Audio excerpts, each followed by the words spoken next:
Hey, what's up? This is Chosen, and in this video, I'm going to be talking about the top 25 most desirable epics list that I put together live on stream with my viewers, taking a blend of my input and their input to see if we could come to a consensus as best we could. It's obviously never going to be perfect, but I was trying to, doing this with a few hundred people and trying to get a good grasp of what people were saying compared to what I think, and then doing a good mixture of those two elements to try to come together with a list. So I'm going to be walking you through the context of how that went, and then we'll go over what currently is the consensus in terms of me and my stream as the top 25 most desired epics in Raid Shadow Legends. So let's get into it.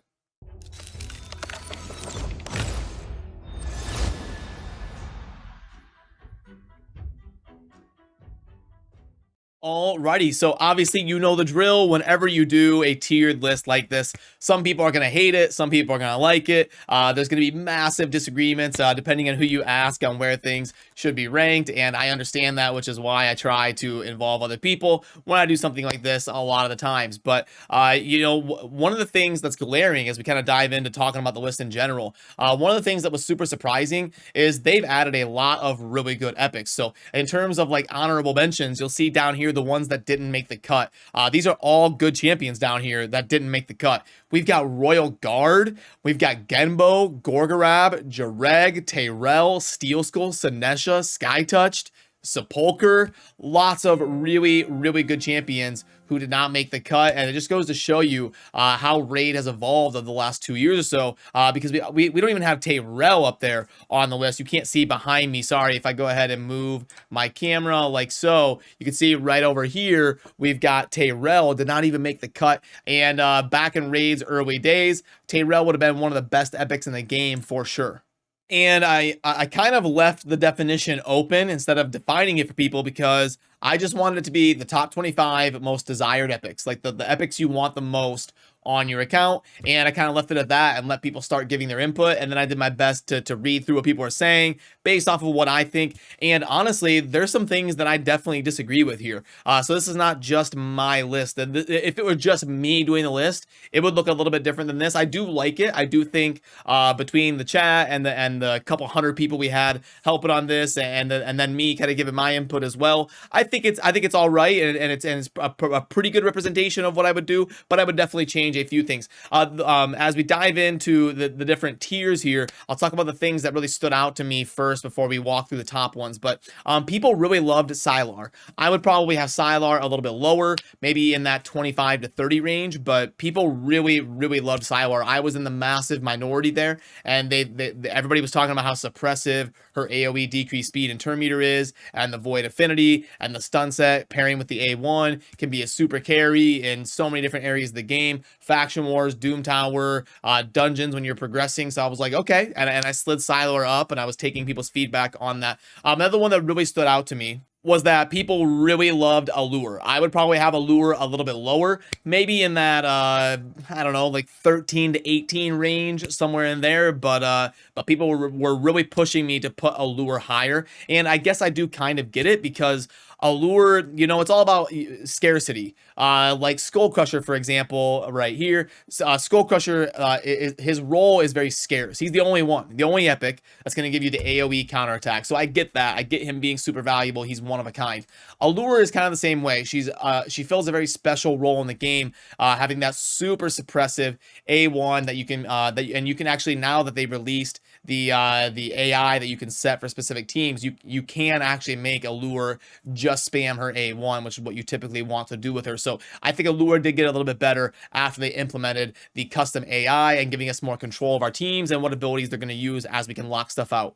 And then probably the third thing that I was a little bit surprised on was Geomancer being all the way up there. Again, I probably, similar to Allure, I would probably slide him down a little bit. I'd probably have Allure somewhere around like 14, 15, 16, somewhere in there. But people really wanted me to keep him high on the board, and I get it. He is a very, very good damage dealer as an epic champion, and he's got an AoE A1 that lowers accuracy, which is a very rare role in the game, and he can pair with so many different teams in terms of being utility and DPS as an Epic champion. So that was the kind of the three that stood out to me a little bit. But in terms of the top, really no surprises. The top three were obviously unanimous in Seer, Maneater, and Saris, and then people just kind of differed on 1, 2, and 3 and the order of them. But the top three themselves were pretty unanimous. And we kind of settled with Seer as number one because she is so special and she definitely changes your account. If you don't have a Seer, there's just not enough champions that do what Seer does.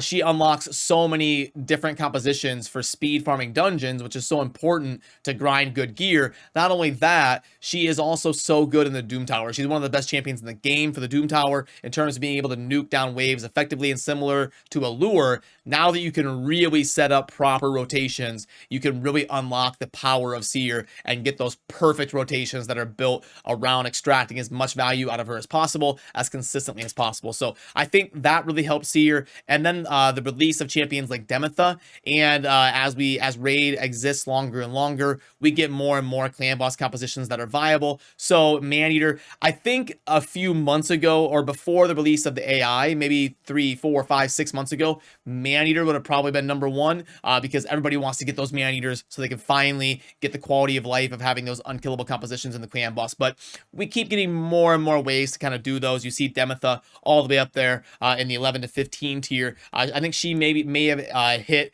Maneater's value as an epic champion a little bit, and Seer just keeps getting more and more special because they don't really release champions that do what she does, and we need it for speed farming and smashing through the Doom Tower. And then in that next tier from 6 to 10, obviously you're getting a lot of champions that are really good for progression and really change people's account when they summon them. Stag Knight, Rector, amazing support in the Night Revs and helping you 3-star that faction. Miscreated Monsters, obviously a game changer where I talked about Geo. Doom Priest is used in unkillable teams. She's used in Doom Tower fights versus bosses. She's an absolute carry in Night Rev faction wars, and she just keeps getting better and better. Having that passive cleanse every single turn is probably going to be insane versus the Hydra as well. So Doom Tower, obviously a really good epic. And then you get some of those niche champions down in that 11 to 15 tier. Demetha with the unkillable stuff and has an awesome kit. Godseeker, same thing. She can unlock possibilities with tons of different comps. Urigrim probably would have been up there where Deacon and Allure are back before his rework / nerf, but they did adjust him a little bit. He used to be basically a legendary. He would have definitely been up there around that Saris to Deacon tier, but he did slide down a little bit after his nerf. Seeker obviously unlocks all sorts of possibilities in unkillable comps, and he's an amazing early to mid game support for dungeons in the arena.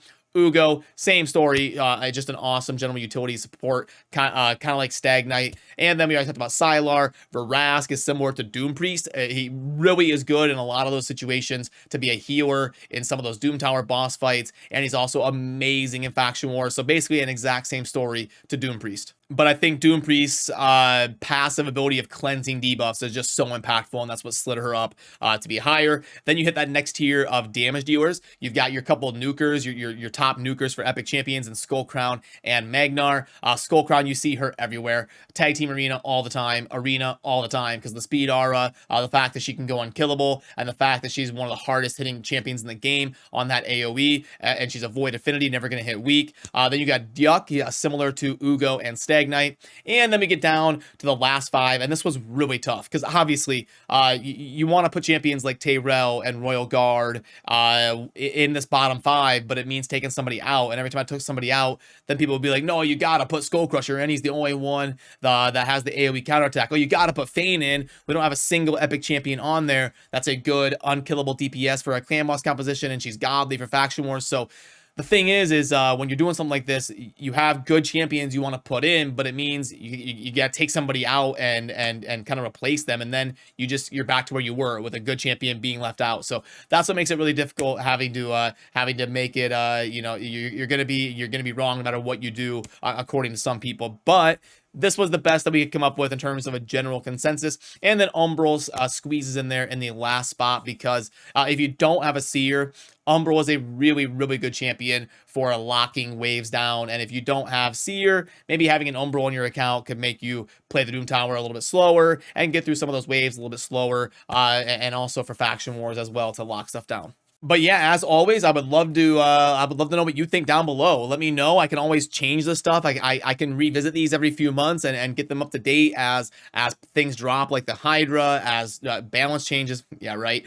But as balance changes come into the game, hopefully, as things get adjusted and raid kind of ages and new champions come out, I'm sure stuff like this will change. So don't hesitate to let me know where I'm wrong or where I'm right down below. And also, you know, hopefully we'll see you on stream next time to help me when we put these together. I try to do something like this every week or two, just kind of a fun little list to keep stuff like this fresh in terms of ranking, because as raid ages and grows as a game, obviously the stuff is going to change. So that'll do it for me on this one, and as always, thank you for watching. Have a good rest of your day.